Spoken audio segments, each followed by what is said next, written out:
Susan is a AAAS Fellow and received both the American Society of Plant Biology Teaching Award and Botanical Society of America Charles Bessey Award. She directed Carleton's Perelman Center for Learning and Teaching, was an NSF program officer in biology, and co-author of the vision and of the book entitled Vision and Change in Undergraduate Biology, a report, and then plus 2 introductory biology texts.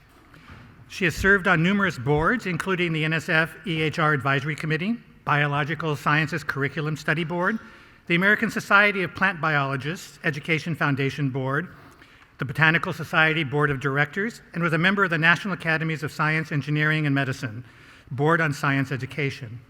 She is past chair of the AAAS Education Section and serves on both I can't say, NASEM, is that how you properly abbreviate this? Board on Life Sciences and Roundtable on Systematic Change in Undergraduate STEM Education. She has participated in 6 NASEM studies, including chairing committees that authored America's Lab Report, Promising Practices in STEM Undergraduate Education, and Discipline-Based Education Research. Please welcome to her talk on preparing tomorrow's change leaders, Dr. Susan Rollins.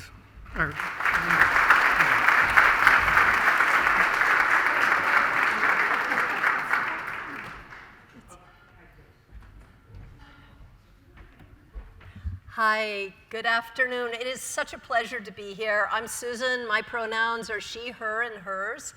And I'm excited to continue this conversation about how we prepare tomorrow's change leaders. And I think you're going to see a lot of resonance and reinforcement among at least the first 3 speakers. So I stepped back and thought about CERTL's change model as I was reflecting on my comments.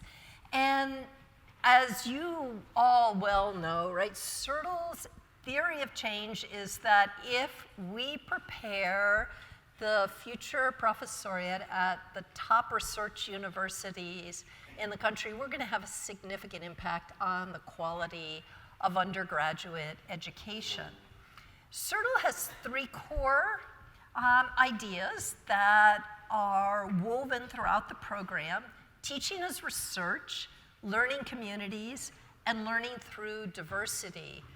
I believe that in each of those strands, there's an implicit learning to lead from within theme, and that's what I'd like to unpack. So first off, the photo that's up there is one of Rollins' colleagues. Just a couple days ago, we were at the International Society of Scholarship of Teaching and Learning in Atlanta, and the seal is to hide the dirty dishes. And also to point out that these are my colleagues, so you probably don't know them, but looking around your own tables, hopefully you do know some of the colleagues or looking around the room. And what I'd like you to do is just, mentally make a note of who the change leaders are at your table, okay? And then I know you're eating, but if you have a pen available and note paper, I'd now like you to turn that lens inward, and I'd like you to jot down a few times. It can be long ago, it can be recently, when you were in a leadership role. So I'm going to give you a little bit of time, maybe 30 seconds or so, because it's a talk and we have to keep moving, but think about when you were a leader. Or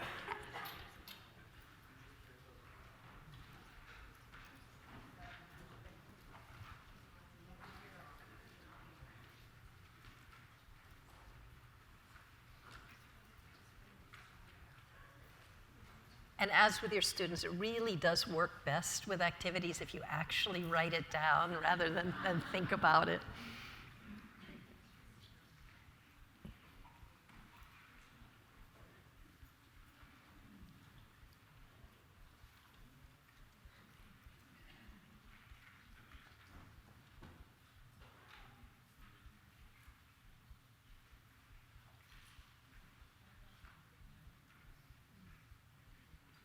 All right, now many of you could spend the next half hour making your list, I hope.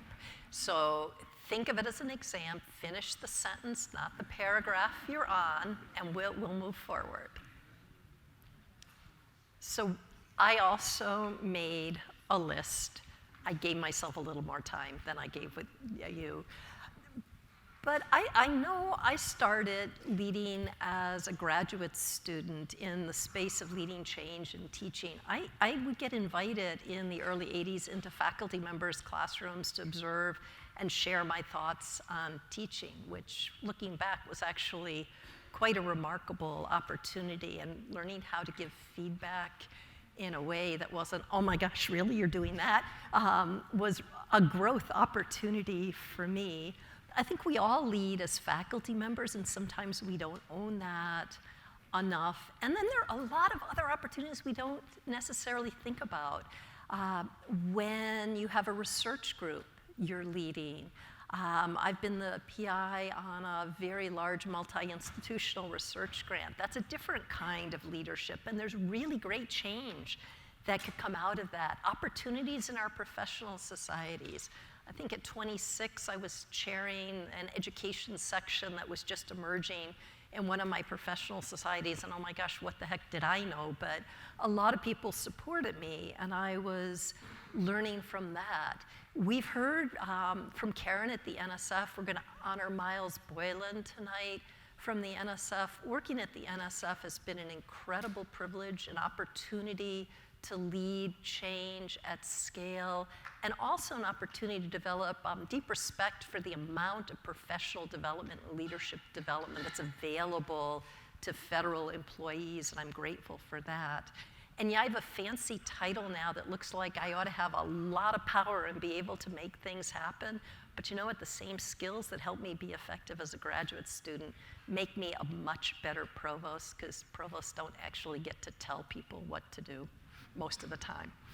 So now back to your list and looking around the table. I started thinking about all these fairly early career colleagues of mine, and part of my change strategy is to travel in cohorts and learn from each other and uplift work. So this is a Scholarship of Teaching and Learning conference, and if you start in the bottom left of the corner, I can't point at both slides, so I'm going to try to give verbal cues.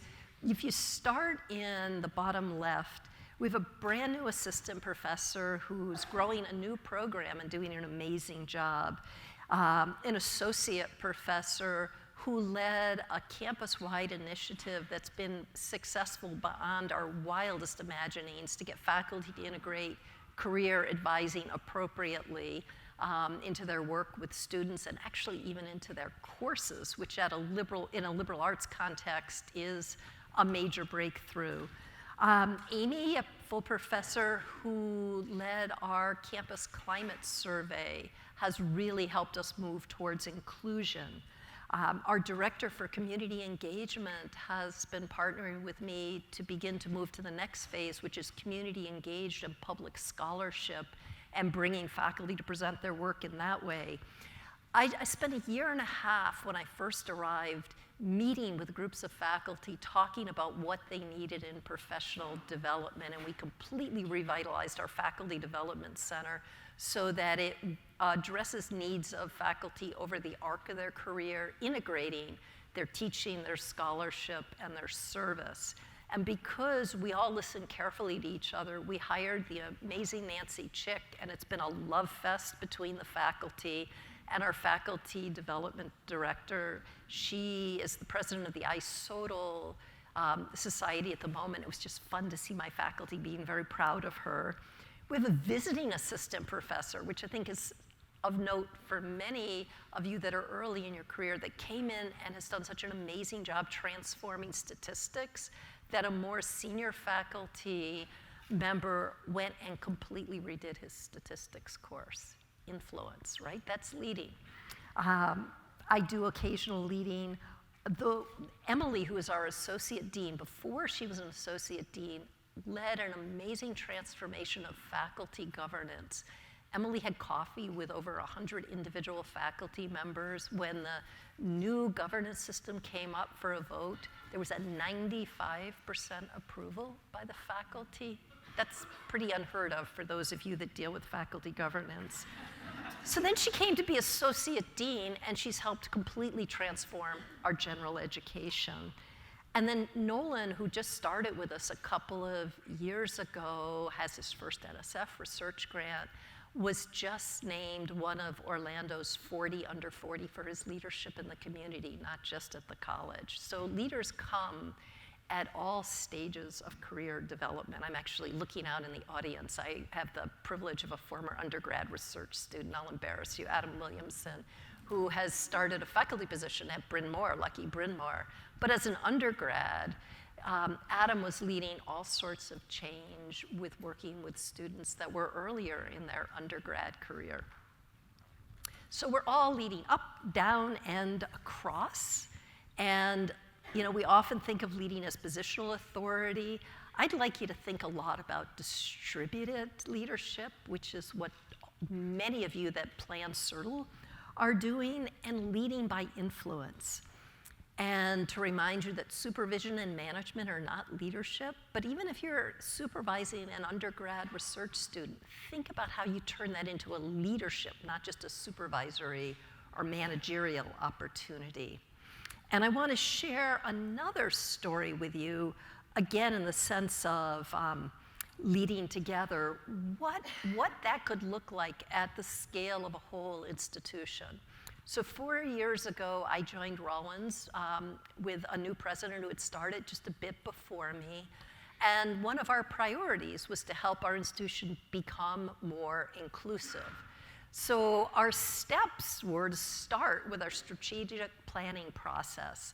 And I think one of my tips is to always think about how you get your work at the center of the work of the institution, not something nice off on the side. Because if it's at the center, it gets done. And because that was a strategic priority for students, faculty, staff, I was able to work with the deans and change the way we do hiring. It's really interesting what happens when you don't just go to the same spots to hire and you don't use the same processes.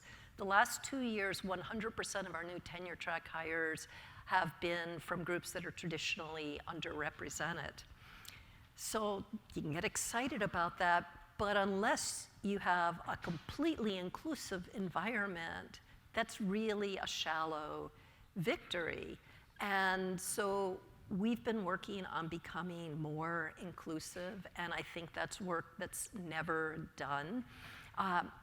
How have we led that particular change, right? It's mission-centric, always use your mission in your strategic plan, and our goal is to improve outcomes for students. So having more faculty that look like our students actually can make a difference. We sent a cohort of faculty to an inclusive pedagogy workshop. They came back and have been holding inclusive pedagogy workshops on campus. You'll notice there's arrows to the trustees. We did an inclusive pedagogy workshop for our trustees, which led to really great conversation. And most recently, we decided both in our administrative team and then in faculty that we wanted to do a reading group as a way to elicit conversation. I really recommend Abigail Stewart and Virginia Valian's An Inclusive Academy. It pulls deeply on the work of the advanced program that you heard about this morning, and also on a very broad swath of the psychological literature. So then our faculty development director went and knocked on the president's door and said, so we're going to do this working group. You have a great place in the president's house in the living room, and they have really good snacks. Could our reading group work there? And he said, of course, and would you mind if I joined the group? So we sent out the invitation. We have a faculty of about 270 people signed up. So we now have 2 reading groups, plus we have an administrative reading group. This all sounds really good and exciting. Here's the challenge. If you look at the demographics, I introduced you to Nolan in my slide, and I mentioned the president was hosting this. There are no other men in the groups. This is just so startling to me. So we're thinking about what to do about that. So on we go. Change leadership is never done. I want us to think about leading change through service. How many of you are familiar with the Science Education Initiative that Carl Wyman started at Colorado? It went to the University of British Columbia. There's a version of it that's at Cornell University. It started in the College of Arts and Science. It's now spread to the whole institution. The idea is to support faculty in using active learning strategies. And it started with a faculty member, Carl Wyman. It started with funding, which is always a great thing. But the part that I want to focus on in terms of thinking about all of you that are in CERTL, that are doing TAR experiences right now, one of the underlying approaches was to bring in this case, it was postdoctoral fellows, but to pair them with faculty so that the fellows were helping to prepare and develop and lead the change in classrooms. One of the reasons they were effective and they brought about a substantial amount of change that has lasted is they were non-threatening. Imagine, okay, with the title I have now, if I walk into a faculty member's classroom and say, hey, wouldn't it be great if you did this, this, and this? That doesn't feel the same as an earlier career science person with expertise coming in and say, hey, I've learned about this, and would you be willing to give this a try if I do all the work? That's probably why when I was in grad school, faculty were more willing to let me come into their classroom than some faculty might be now, because I signed tenure letters. So I'd like us to think, a little bit, just pragmatically. So I've shared some stories, but let's think pragmatically. So first, it was aligning your approach, your asks, with the institution's mission and strategic plan. It's amazing how much more likely people are to say yes if you can show that this is tied specifically to what matters most to your institution, right? So I'm at a mission-driven institution where the student is at the center. We prepare global citizens and responsible leaders for meaningful lives and productive careers. And we start building leaders from the time they set foot on campus as undergrads and continue with grad students. They're part of faculty governance. The student vice president and president meet with me. They meet with the president. We've fully integrated students and all sorts of leadership opportunities I'll come back to. Think about how you collaborate, you partner, and you build coalitions. Sounds a lot like CERTL. And it's always important to keep in mind, it's about the change. It's not about you, right? Effective change leaders are not always out there promoting themselves as God's gift to change. They're getting people to collaborate, buy in, and move the work forward together. I have been surprised over and over how often people miss the opportunity to use their budget, even if it's a tiny budget, in a very strategic way to drive change. You don't ever want to be in a position of, I have some leftover funding. How can I spend that? Versus, this is my plan, and this is how I am going to achieve what matters most to me and my institution. I've gotten really interested in the research on decision science, behavioral economics. There's a lot of good information there about how people respond across the board. And if you really want to change behavior, if you pay attention to that literature, sometimes you're inadvertently cutting yourself off at the knees. And if you had simply reframed the ask in a different way, you might have gotten what you wanted with no pushback. And then I hope everybody has a professional development plan. If not, go home and create one, and then don't let it just disappear somewheres on your hard drive on your computer, but update it annually. And what do you need to do to continue to be developing as a leader? So we should all be developing as leaders at all points in our career.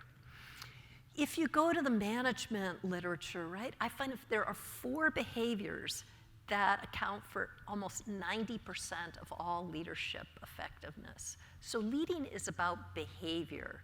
It's not about aspirations or dreams, that's part of it, but it's really about the behavior. So being supportive, operating with a results orientation. You want to achieve something or many things. Solve problems effectively and seek different perspectives. Can you begin to map the CERTL work onto this and see how CERTL is helping our future faculty become leaders? So how do we think about leadership? So as we move back into the education sector, Marilyn Amy from Michigan State did some very interesting work more than 25 years ago now, looking at how we look at leadership in community colleges. And in January of this year, a retrospective analysis of 148 articles over a 25-year period revealed 4 really interesting things about how we write about leadership in the higher education literature.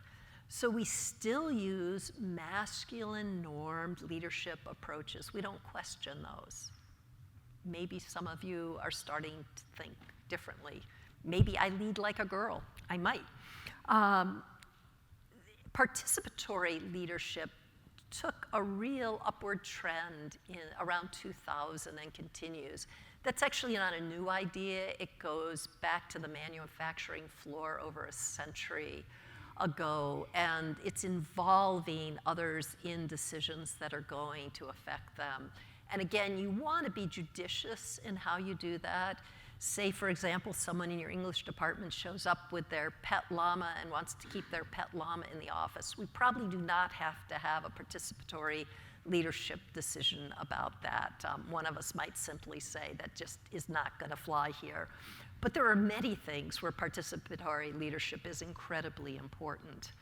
You know my story about who showed up for the reading group?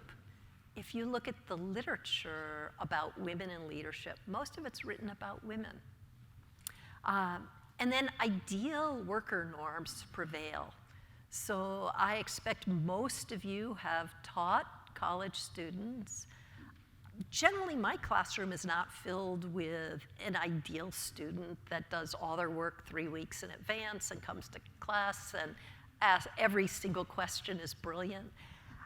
When you look at the professoriate, right, we all make huge contributions, but part of the joy of the academy is the quirkiness. So maybe we ought to stop thinking about leading just the ideal workers, because just like our enrollment officers are not going to deliver us a class of only ideal students, it would be very boring if our faculty was filled with ideal faculty, whatever that might be. We also are seeing more work on leading from the middle. I just shared a commentary from the Chronicle with you and how important that is in our institutions. So for those of you that are moving, through your faculty careers, we don't do enough for people moving into even faculty governance roles, serving on committees, becoming department chairs, becoming deans. These are the folks that actually keep the institutions going. If you look at the average timelines for presidents and provosts, we sort of come and go, apparently. I've always been kind of deeply rooted, but that's not the norm.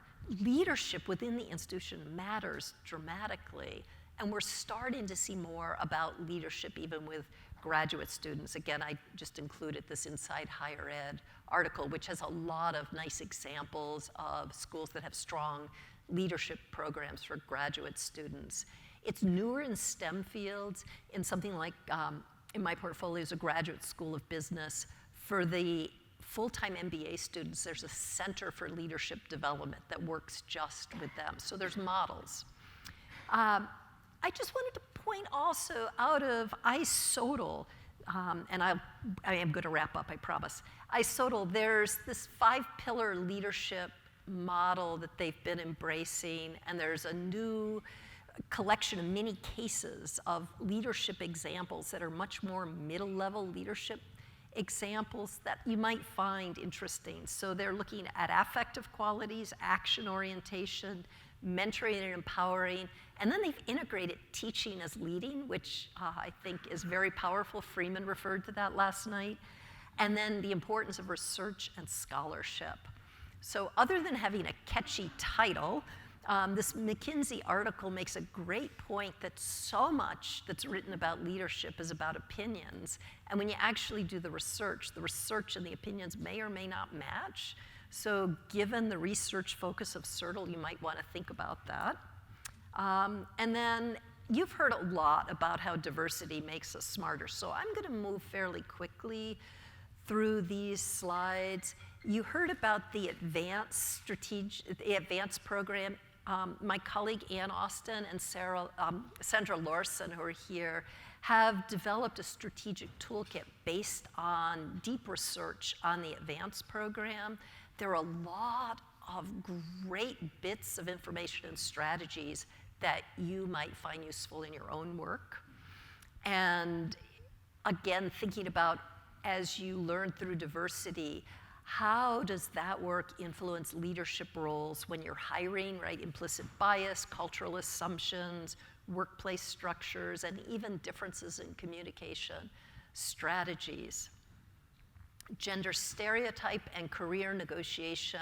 Hannah Bowles at Harvard has published a lot about negotiation and gender stereotypes, including advice for how to get around it. A lot of that has to do with salary, but it's really useful advice for women that are leading because we're all negotiating every day and thinking about how you portray your negotiation skills as an asset to your institution and how what you're asking for is aligned with the institution's best interests. There's research that shows you'll get further that way. And then I would just ask that we all make the culture of change leadership explicit rather than implicit. And there's lots of examples of change leadership programs at the undergrad level. Here at Drexel, the ELATES program for those that are emerging leaders, as well as the PCAL and American Association of Colleges and Universities Leadership Institute help. And yeah, there's terrific leadership opportunities for later in your career too. What could we build for graduate students that would be equally robust? So how are you leading change? How are you building coalitions? And how do we prepare our future faculty for leading change? I'll leave you with those questions since we all have more questions than answers. And I know we're tight on time, so I could take one or two questions, but our panel then will come up, and I look forward to a robust conversation.